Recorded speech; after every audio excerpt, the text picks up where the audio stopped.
I've really been enjoying these daily vlogs from Chet Falachek where he just sort of puts forth some ideas he's having, sort of a daily journal of thoughts about game design and the industry. And I thought that was really helpful. I think they're really interesting. They're nice and short. It's just him talking to the camera. And I've had a lot of these sort of thoughts. It feels like a good practice. It feels like a good way to keep sharp on some of this stuff. And I feel like I have some of these ideas that don't get recorded and then they just float on past. So I'm going to try this out.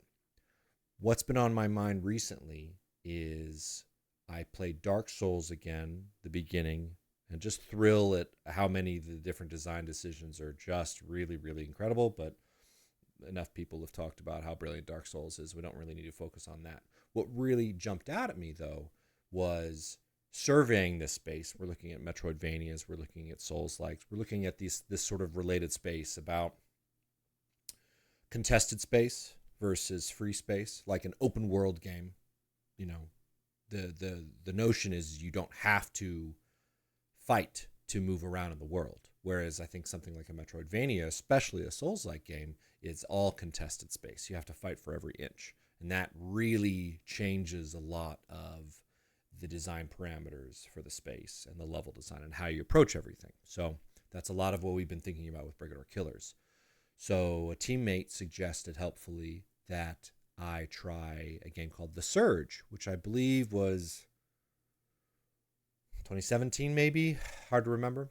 I'll have to look at that again. But The Surge is, very obviously inspired by Dark Souls.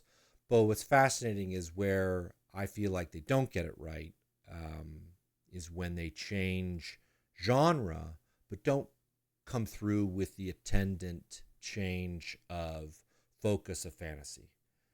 So that's what's been on my mind, is that I think the games that are truly universal and do really, really well are very much like stories that are universal and do really, really well, which is that they have some sort of universal theme.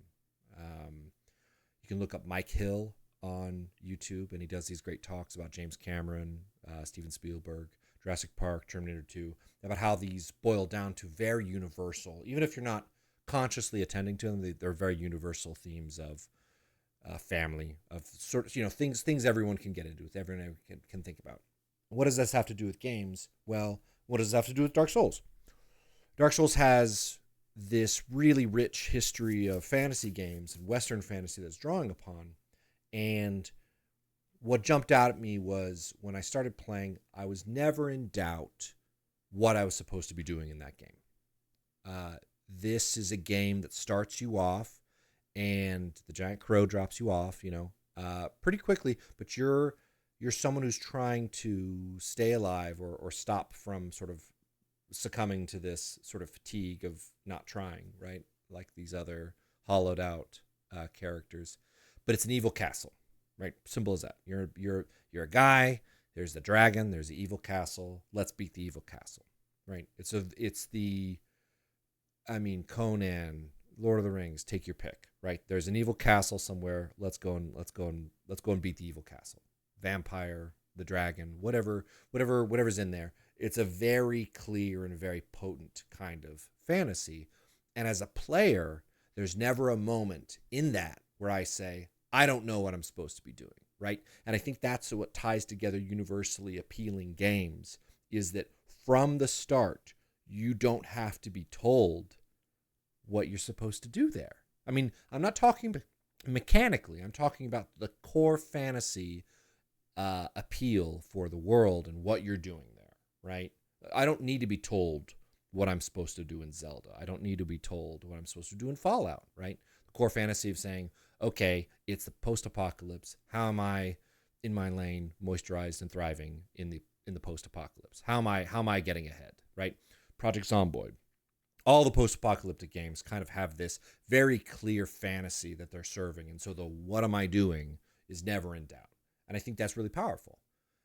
And not to pick on The Surge, I think there's a lot that the game does right, but I think something it doesn't do right, that doesn't translate, because and I'm a guy who would always have trouble with games that were too obvious, right? Or too, it's a very hipster kind of idea of being upset that games kind of doing the staid cliche thing. Well, the strength of a common, strong, clear fantasy like that is laid bare when you play the Surge, because when I get in there, it's very similar to the opening of Dark Souls. Some of the level design considerations are different, but it's very similar to Dark Souls. Yet, what critically is missing is I don't know why I'm there. I don't know why I'm there, and I don't have this powerful motivation for moving through the space. In Dark Souls, I know I'm going to get through the evil castle and beat the tar out of the dragon or whatever. Whoever's in there, he's getting his ass kicked. And yet, with the Surge, there's no clear villain and there's no clear goal, right? You have a sort of evil corporate campus kind of thing going on there, which is like, okay. Skeletons show up in Dark Souls. I know what a skeleton is. I know what it does. And so the onus now becomes the kind of mechanical challenge as a player, what I'm supposed to be doing there, rather than saying, there are quadcopters. There are little drones that show up, which are the first enemies you face in the Surge. I don't know what that means. I don't know why those drones are condescending to stay in a fighting space when they can fly. For me to swing at them with an old piston or something. There are some contrivances there that really muddy the fantasy. I'm a guy that gets stuck in an Elysium, surgical exosuit. I'm a paraplegic that now can walk, which is glossed over in a weird way and doesn't seem to matter right away. I don't know what the fantasy is with the Surge, and I'm reckoning on that. Again, not to pick on the Surge. It's just that I realize this is a commonality. There are other things. I think we in the indie space see this a lot, where there's great attention paid to making a mechanically complex and satisfying game. And that's great. I feel like we did that on Brigador. Something we didn't do on Brigador was create the space that the what you're supposed to be doing wasn't obvious. And that means a lot. If you have to explain to any new player what the draw is, what the appeal is, what the kind of core fantasy, this animating fantasy that doesn't have to, if you have to explain it, you've already lost quite a few of your players, right? They're gone before they started because they say, what am I doing here? Why do I care? Right? And I don't know if I ever fully appreciate it. And that sounds pretty dumb saying that out loud, but we're all learning, right? The idea of providing a very clear, sort of intuitive goal for your game can really help it out. So, love to hear what you think about this. That's what I've been thinking about a lot.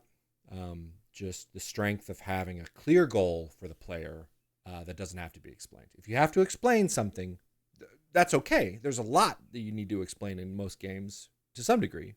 And depending on what the game's about and how it's played, finding things out or investigating that as a player can be a really positive thing.